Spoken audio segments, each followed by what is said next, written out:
Welcome to Talk2Ash, presented to you by Switch2sports. Today's guest is a close friend of mine. We studied in college together, we trained together in athletics. Today he is a strength and conditioning coach. He has his own high performance center, Kinetic in Mogapet, Chennai. So welcome Deepak, thank you for joining us in the show.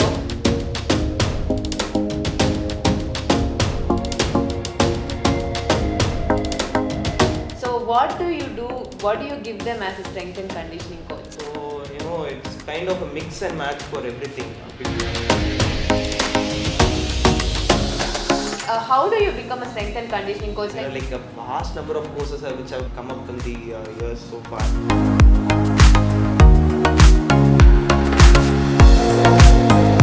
So after studying sports science, you have an option to choose different fields. Like you can do sports nutrition, sports psychology, biomechanics. So why did you choose strength and conditioning? So a lot of personal stuff goes into this. So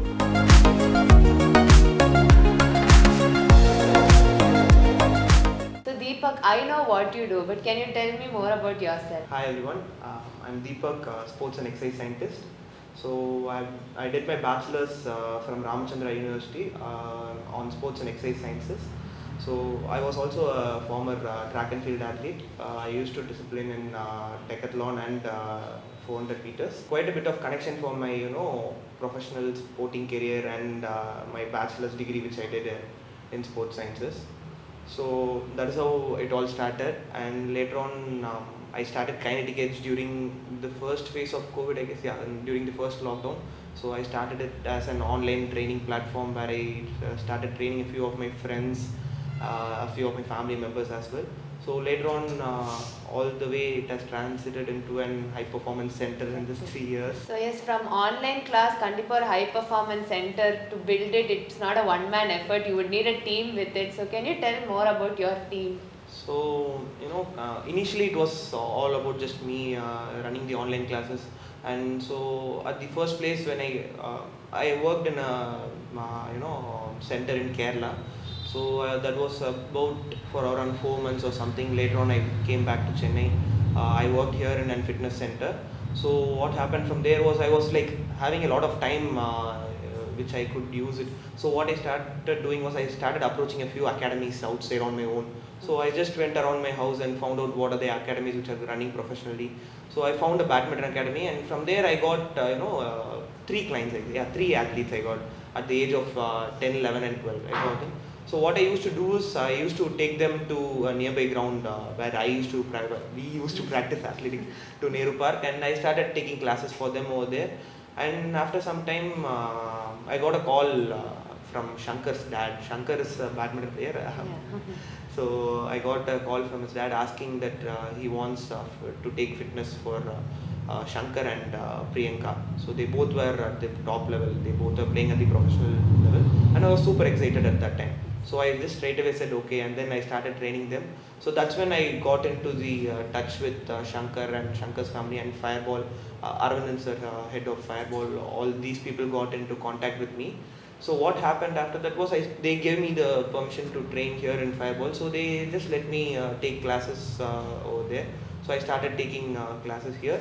Later on from there, I got a few more clients from Fireball itself. So, and I also had outside clients who I also do distance coaching, like giving out programs and following up with the athletes. I have like more of consultation kind of stuff. So all these were going side by side, and once when I was in discussion with Priyanka and Shankar's dad, uncle, so we got an idea like why can't we have a own center for Kinetic Edge itself. So that's when we started searching for a place, and then we got this place, such an amazing place it is. So we started the work during the end of 2023, and we actually opened the center on March 3rd of 2023. It was like an hurry-burry stuff. So talking about my team, I have a very well surrounded team, like more of an holistic approach. We can say that we can brag about it. So talking about my team, it's me. So I be the head of sports science at Kinetic Edge, and Lakshmi Priyanka. She is an athlete come strength and conditioning coach. And then we have Karthikeyan, who was an intern turned into a sports scientist. So he's also right now with us. And then I have three consultant people who help me out. So two of those are nutritionists. One is Sadvika, and then the other one is Jaivina. Those both are like since college we have been friends. And then physiotherapist. He's also a consultant. He's Mr. Karthik. Okay. So we have got a team, and recently we have another person like more educationally qualified person, Ms. Achya, has joined us as an sports scientist. That's nice. Yeah. So it's a well-rounded team. So Deepak, we have had a fair share of our own struggles and our own thing in our practice session and training in athletics. Yeah. How is it like to be in the other side? Now you said that you're working with various sports people and various age groups and various sports. So what do you do? What do you give them as a strength and conditioning coach? So it's kind of a mix and match for everything because one program doesn't fit for all. That is the common golden rule of coaching. So it's kind of a very interesting journey to say, to be honest. So you will have to deal with a lot of things when you're training an athlete. So when it is a strength and conditioning coach, you stand in the middle of the line. So what happens is you will have to pull out information from the skill coaches. You will have to pull out information from the parents, whether they are how they sleep and all those kind of stuff. Since I train a lot of athletes who are starting from the age of 10 and those kind of people. So it's from the skill coaches, from the parents, and from the athletes itself. We have to keep on talking to them. And another part is talking with the nutritionist and the therapist, so that knowing better about their body and how they are responding to the program and all those kind of stuff.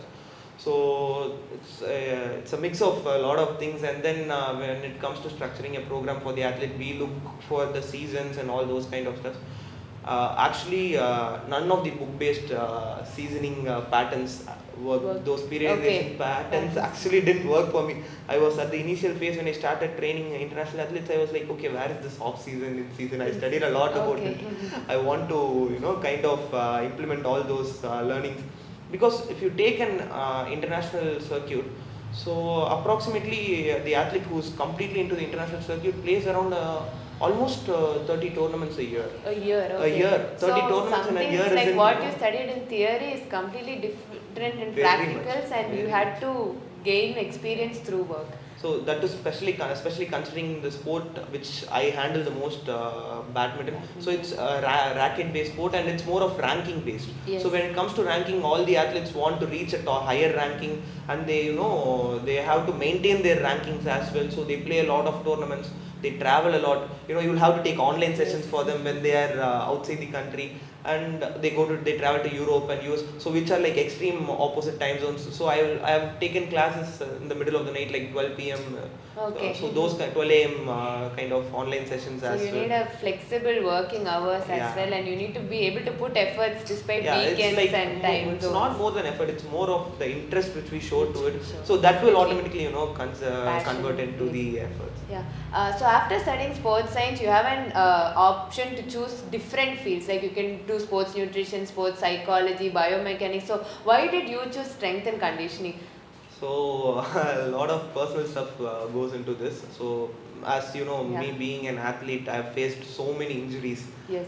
Considering the results which I had, the amount of injuries that I faced were too high. Yeah. So that was always running in the back of my head. So I have had a lot of time to think about it during all the phase of rehab and recovery. I had a lot of thinking about it. Why isn't that my performance is not getting converted into results, and then why am I getting comparatively so many injuries and all those kind of stuff. So looking at that, I was traveling so much. So I was traveling to the college and then back to home, and then from there to practice, and so many stuffs were going on. My food wasn't proper, and then apart from all this, I was never been a gym guy. I have never done strength training when I was into athlete. Till the age of 18 or something, I was not so much into strength training and all those kind of stuff. It was very raw for me. Yeah. So it was all about that. That is when I got a different perspective towards training. So how this is going to help, how gym and how the high performance training is going to help the athletes get into getting better. So and later on I started training myself.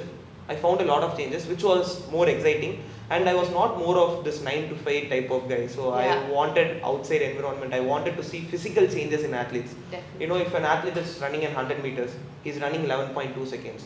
If I'm able to help him out and make the timing is just 11.15 seconds, I'll be very happy. Yeah. So I was that kind of guy, and that obviously pulled me into strength and conditioning. And I also had a bit of interest in exercise physiology, so I started combining both together, and both went so much hand in hand. Okay. So that is how my transition. So from your personal experiences, you built this career out, and something that I like that you told is that you worked on yourself first to understand how this works. See, that's very important as a strength and conditioning coach, because anyone can be a trainer, anyone can train, but someone who knows how it works for athletes, it's something great. So one thing is that how do you become a strength and conditioning coach? Like, what are the exams you should clear? How are the practicals you should clear? How is the pattern? So the duration of the courses. Can you just tell me about it? There are like a vast number of courses which have come up in the years so far.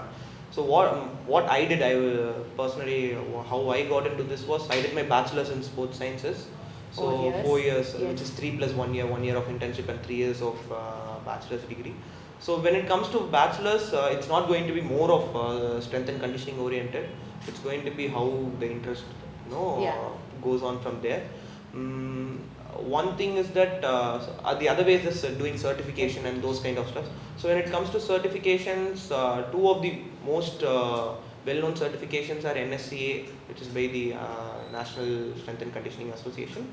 The other one is the ASCA, Australian Strength and Conditioning Association. In ASCA, you have different levels. So initially it was level 1, 2, 3. Now it is level 1, level 2 professional, and something like that. And level 3 also they have divided it into 2 parts. So for all these, you will have to take up the online courses. You will have to kind of register through their websites. So for the NSCA, it's an one-time examination. You will have to study for it. I'm not sure about the duration. It's around 9 months, I guess. You will have to clear the NSCA examination within the 9 months. For ASCA, it is the exams are not quite a bit of a big process. So once you finish one online lecture, you will have immediate questionnaires. So you will have to fill that. Where the toughest part comes in ASCA is that I guess you will have to do and complete a workbook.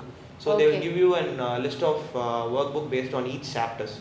So there will be around 10 to 12 chapters, and you will have to complete workbooks for each chapter. So they will be questioning out you with some situational based needs. So design a program for an LTAD program for kids and all those kind of stuff.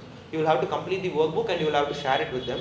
If there are any changes, if your thing is not kind of proper, they will return it back to you saying that this module is not done perfectly.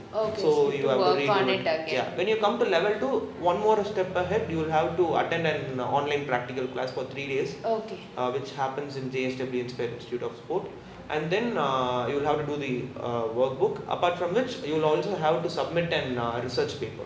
So it's more of like you will have to do an narrative study or something. I'm not sure about that.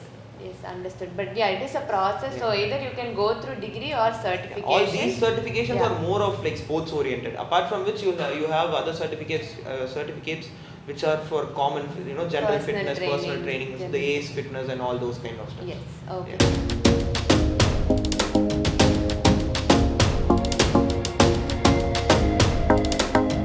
So for aspiring strength and conditioning coaches, what are like some 3 points that you will tell them that this is your go-to point, or this is something that you have followed? Trust the process. Just believe the process and keep going on with it. Learn to say no. At times you will have to say no.